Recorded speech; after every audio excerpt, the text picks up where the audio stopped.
A pre-Christmas edition of Alumni Talk. I'm Matt Sossler, joined by former Baltimore Ravens running back and former Georgia Tech running back Prince Daniels Jr. Prince, thank you so much for joining me this afternoon. Oh, thank you so much, man. I'm happy to be here. So we're going to talk about a wide array of topics. We're going to go from the first to the last. All So we'll right. start with your college days, Georgia Tech, Humanitarian Bowl MVP, most rushing yards in a bowl game back in 2004. I want to talk about the playoff system. You being an ACC guy, there's a lot of controversy given how all that went down. The games will be taking place in a little over a week. What are your takeaways on the new system? Certainly wasn't what it was back in the day. Man, the system that we had was outdated. I wish we could have had the playoff system. It would have incentivized each school, each program to play a little bit harder so they can get to the playoffs. But I like the new system. I do like change. I'm not opposed to change, but I don't want everything to change. I enjoy some of my things that support my needs to not change so much. But I like the new system, and I think it's time for the players to be incentivized to, one, get paid, and not play for free, even though, yeah, we consider scholarships as players being paid. But the NIL rule, I think that's well overdue. And this playoff system, I think it's really good. We'll know which college team is the best team in the world. And it suits college. Right now, college is forging forward. It's being forged into the future. So I think the playoff system is good for all of these organizations and these schools. And I'm waiting to see what else they have in store, because I heard Chip Kelly speaking about something else as well. I didn't get a chance to get the full breakdown of it, but I hear that college is doing some new things. So I'm looking forward to it. I'm excited. What do you tell Florida State right now? Don't be mad. I understand. Um, does Florida State play? Are they playing soon? They'll be in the Orange Bowl on January 1st against, or it might be January 2nd, I'm not entirely sure, against Georgia, the other team that was just left out. Oh, oh man. Um, Play your hearts out. And you only can control what's in front of you. So play your hearts out, and go home with a W. That's the only thing. It's hard to complain about spilled milk or spoiled milk. I said spill and spoiled milk. But do your best, control what you can control right now, and then you have another opportunity to get to where you want to get to. So just take it from there. Talk about controlling what you can control. Moving to the professional ranks, your old team, the Baltimore Ravens, in the driver's seat in the AFC North, a very injured, wounded, but still kicking AFC North. I talked to, you're actually the third alum in a row from the AFC North that I've talked to. I had Kenny Anderson of the Bengals 2 weeks ago, Mike Mm, Tomczak of the Browns last week, and now yeah. you from the Ravens. So on the, your Yes. side of the coin, they're all scared of the Birds. Yeah, as they should be. Ravens flock, baby. We flock together. Yeah, man. The Ravens are definitely being persistent and pushing through. Uh, it all starts with the organization. They have a really good organization from the top to the bottom. Coach Harbaugh,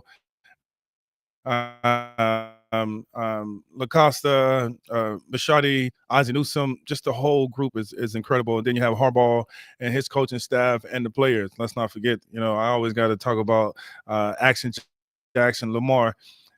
He's doing some incredible things, man, and he's looking really good. I think with the addition of is it, I forgot the coach's name, Mumford. Yep. The offensive coordinator, he's doing a wonderful job in putting the plays together, calling the right things. And also you got to give the credit to the players that are stepping up and showing out and performing when they had a role to play as like the number two or the supporting cast, and now they are showing up when it matters the most. And so the Ravens looking good. Everyone in the AFC North should be afraid of them because they look really, really well. They are outlasting, other teams, and the number twos are stepping up to become the number one. So when Andrews went down, likely stepped up, and he's been doing an incredible job. So I'm proud of those guys, and I'm looking forward to them going all the way. All right, I need for my Ravens to be in the national championship this year, man. So I think my prediction, it would be the 49ers and the Ravens. Might get a preview of a Super Bowl this Monday night. I Ravens know. 49ers, a rematch of the Harbaugh back in New Orleans, the power outage game. So Yes. there's a lot at stake, but for our viewers at home, an update on the standings. Ravens at 11-3, Cleveland following their comeback win over Chicago sits at 9-5, Cincinnati at 8-6. Mm-hmm. And then you have the Pittsburgh Steelers in danger of their first losing season in the Mike Tomlin era. Ooh, I don't know, man. Mike Tomlin always seems to pull it out, so he might get that 500 somewhere down the line. So what is their record right now? They're at 7-7 right now, and up next for them, they'll have the Bengals this Saturday. They'll have Seattle on New Year's Eve, and then they'll finish the season. The Ravens, this is where things will get curious because Baltimore could, in all likelihood, have everything locked up that they can possibly have locked up seating-wise in the playoffs. Mm-hmm. But they could also be the team that spoils Tomlin's clean run in Pittsburgh, considering they're the last to see. Well, I would say I think Pittsburgh has to win these next two, and then they can lose the one to the Ravens. So I think they can come out on top if they play well against the Bengals and the Seahawks. So they win those two, and then they lose to the Ravens, then they'll still come out with a victory. Looking at the wild card situation in the AFC, it's just as messy as the NFC. It's just a little bit better. But if the season ended today on Wednesday, December 20th, the Steelers right now sit, call it 2 games. The tie-breaking situation gets a little funny, but Mm-hmm. they're 1 game behind the Colts. The Colts have the head-to-head given their win over Pittsburgh just this past Sunday. So it's a mess, but it's a good mess in the AFC. It is a good mess in the AFC, man. As you can see, the AFC is strong this year. The NFC is looking like they're struggling. They have their winners, their suitors. You have the 49ers, you have the Eagles, you have the Cowboys, and they're sitting high in the rankings. But who's going to come out on top between those top three? As we can see, the 49ers look like they are the distinguished ones, and they are going to create some havoc in that space. But I think they're going to be the ones that's going to come out on top. And like you said, we're going to have a rematch of the Harbaughs, or just the Harbaugh. When you have dynamic players like that on both teams, when you're talking about the Christian McCaffreys, the Debo Samuels, the Kittles, I mean, those guys are some game changers, and they make a difference. And on the other side, you have Lamar Jackson, and he has a supporting cast, and you have Odell Beckham, and you have other players as well. But those individuals can make a difference in the game. And when you have an electrifying, two electrifying teams that have electrifying players, it's going to be an electrical and magnetic and magnanimous Super Bowl this year. So I'm looking forward to the San Francisco 49ers and the Ravens You mentioned this year. you mentioned the coaching change. Greg Roman out, Todd Monken out of your college rival Georgia Yeah. into the offensive coordinator role, and it certainly has worked for the Ravens. It would also this would confirm a logo theory because the past, I believe, since the NFL, you remember back in the day when they used to have just the gray Super Bowl logo? Yeah. Talking like Super Bowl 45, 46, 47. Now that they have the Yeah. colors, the past 3 or 4 years, the colors have been the same colors as the 2 teams who've made the Super Bowl. Oh, I And this year, know. the colors are purple and red. So Hey. That would raise some eyebrows, but nonetheless make things a little interesting. Last year's was red and midnight green. Yeah, A there little we bit of a go. coincidence, I think not, Right. but, Well, we'll just, have to see what happens, but as of this moment in time, we'll see 2 number 1 seeds in the NFL, the 49ers out of the NFC, the Baltimore Ravens out of the AFC, each at 11-3. On Monday yeah. night, it's gonna be a primetime matchup. Well, it's going to be a prime time matchup, and we're going to see who's going to be the victorious one in this matchup. And but me, I'm always going to go with the Ravens, and the 49ers look amazing. And again, it's hard to keep up with the 49ers. They're doing some incredible things. They're playing together as a team. Shanahan, he's looking really good, and I mean, he's looking like a 2.0 of his dad. And when he walks and when he paces up and down the field, and he has that look on his face, he's ready. He's ready for war. And so Harbaugh, he's going to come in. He's going to allow for his players to do what they do and let them, as they can say, cook and see who's going to come out to be the winner of this matchup. But I'm definitely going to be glued to the TV watching this. I might call Eric Wright, Mr. Four-time Super Bowl champion wide receiver, and we watch it together as we talk a little smack. See, who comes away with the good Christmas gift, who has a spoiled Christmas, who's Scrooged, which one, will have the Grinch come in and infringe on the happiness. 'Cause you could have a good day, and then once it'll be 7:15 Central, 5:15 out in California, and then, Yeah. I don't know about you, but a football game dictates my whole week, and I'm sure, this one might do the same for you. But speaking of that, it is Christmas time, prime Yeah. time for gifts, prime Mhm. time for helping out others. I looked on your website, you got a book, Mhm. Mindfulness for the Ultimate Athlete. Talk Yeah. about that for a second, what it means to you, what Mhm. other people can gain from it. Mm. Man, that book means a lot to me. That was my book where I've written two books prior to that when they were children books. It was mindful books for children, and this book was for it was speaking to me, my younger self, the younger athlete, all athletes. Everybody's an athlete in this world. An athlete is a mindset, and how you attack your day, how you do one thing is similar to how you do a lot of things. And this book is about growth mindset, and it's about tapping into your greatness, being a high performer, and allowing you to understand the basics of life, how we have a foundation, and with that foundation, once you have a steady and sturdy foundation, you can build from that foundation. So this book, Mindfulness for the Ultimate Athlete, Mastering the Balance Between Power and Peace, is for all athletes in life to overcome any obstacle that you're faced with and learn how to not only supersede it, but also find yourself in the process, in the journey, and allow for you to grow physically, mentally, psychologically, emotionally, to become the best individual that you can possibly ever dream about. So I would love for everyone to check it out and give me your feedback so we can continue to talk about it, and I can help you create a growth mindset so you can become the best ultimate athlete that you want to become in this lifetime.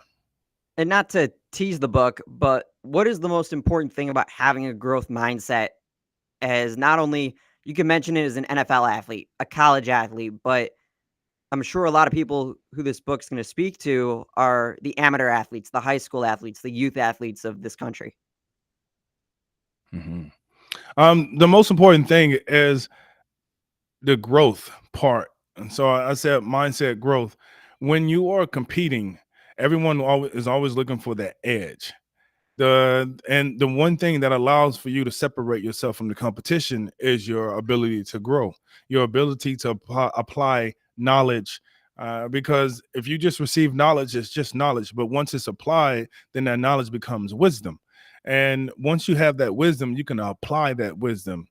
Or once you have that knowledge, you can apply that knowledge knowledge and it becomes wisdom. Once you have that wisdom, now you can start to tap into your creativity to do other things that give you more an advantage. If there's a spin move or a tackle drill or your speed that you're looking to work on, if you continue to work on it, work on it, work on it, and then you understand how your speed is supposed to come together, how your legs are supposed to move, how you train your core to become stronger. Now you created an advantage for yourself. Now you have the speed. Now you have the knowledge of how to apply the speed. And now you know that you can put it on the field. And once you see the results, now you understand that there are other results that you can get by making sure that you repeat the same process. And that's what's really important because it gives you an advantage whenever you're competing at a very high level.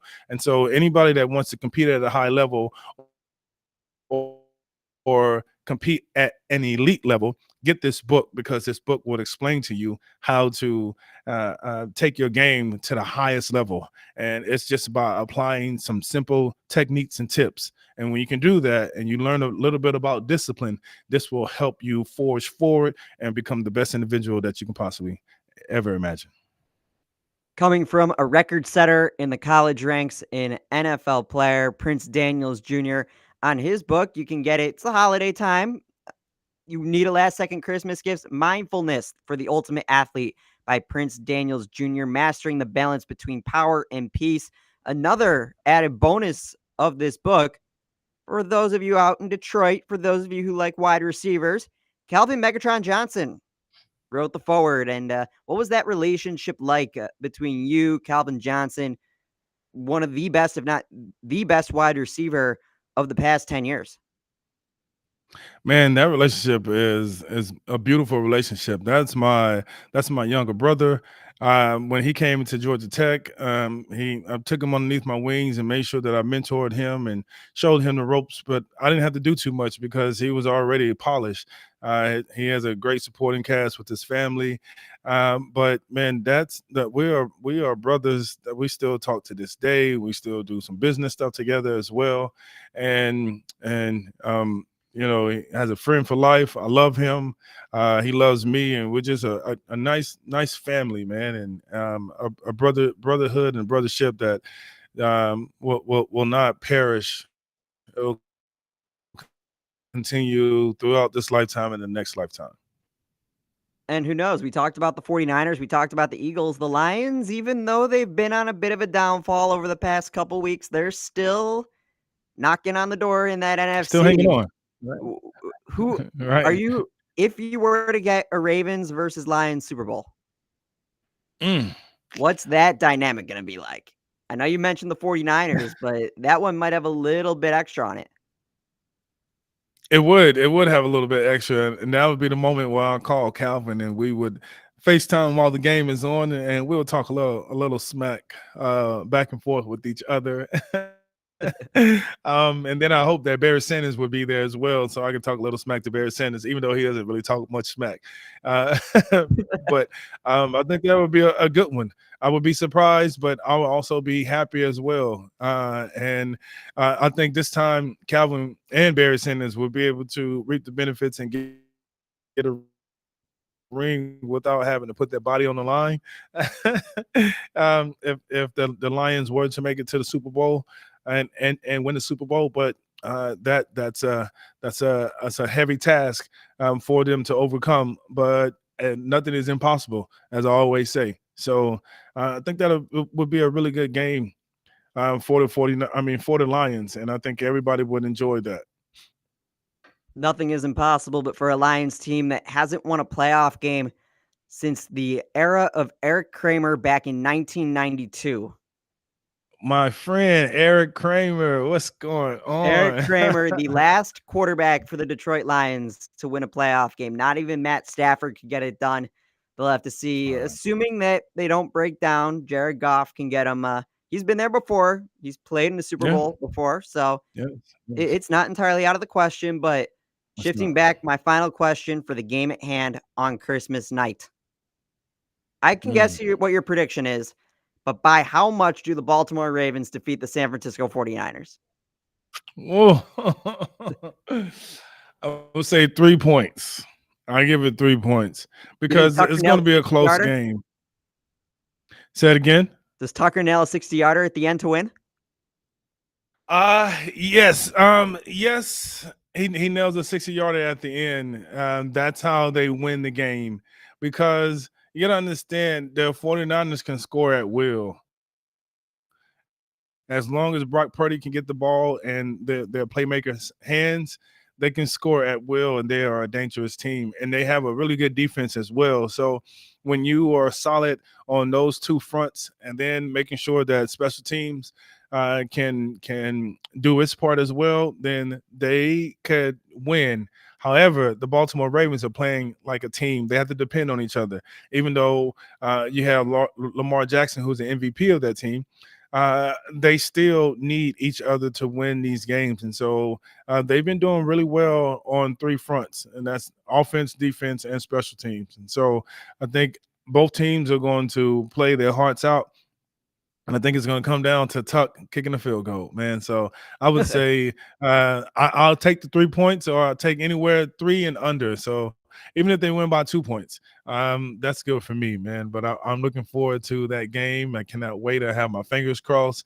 I'll be speaking to Ray Leonard Jr., my co-host of our podcast, the Ray and Prince podcast, ringside. So I'll definitely be talking smack because he's a big Cowboys fan, and the Hey, 49ers put a spanking the, and you the won. 49ers. Then in that regard, it's a win-win for you. Right. It The is. Ravens win or the Niners win, which hurts Dallas. Exactly. But Right. you're gonna have a very eventful Christmas, and here's how you all can have a very eventful Christmas. You got a potential Super Bowl preview that'll kick Yeah. off at 7:15 Central Time, 5:15 out west. That'll Yes. take place after you read Mindfulness for the Ultimate Athlete by Prince Daniels Jr. and tune into Ringside. I've heard a little bit. You guys talk a good amount of smack, and it's only going to get better as we head beyond December into the new year when playoff Yes. football takes place, especially for three teams. Even though San Francisco was in the Super Bowl just a few years ago, Yeah. Baltimore has a ring back in the Harbour about 11 years ago at this point, but Dallas Yep. has just been in the desert. They So, did. three Well, franchises really yeah. wanting a championship, something Yeah. to bring home to their Yes. fans. But Prince, before I let you go, anything else you'd like to add before we head into the holiday? Um, enjoy this holiday. Remember, the holidays for us to spend time with our family. Be mindful. Tell the people that you care about that you love them more than anything, and don't just tell them, but show them as well. There's acts of kindness that we can do. Give back. If you have a lot of old clothes in your closet, and shoes, please give back. Give those to other people that are in need of it. Goodwill shelters are open, and also give your time. Give your shirt, give your heart. It's about being kind, and reminding ourselves of what we're grateful for. So just remember to keep that in perspective, and find gratitude in every waking day that you are awake, because tomorrow's not promised. And when we can do those small things, we can restore humanity, and remember who we are, and enjoy these awesome football games as well. So Matt, thank you so much for this opportunity. I enjoyed it. A fun holiday weekend filled with friends, family, football. Can't ask for anything else, but a great message to end it on from Prince Daniels Jr. Prince, thank you so much for joining me on this edition of Alumni Talk. We'll be back after the holidays and then after the new year. It's the 10th anniversary of the Legion of Boom. So we'll have some exciting guests from that group coming up on the next edition of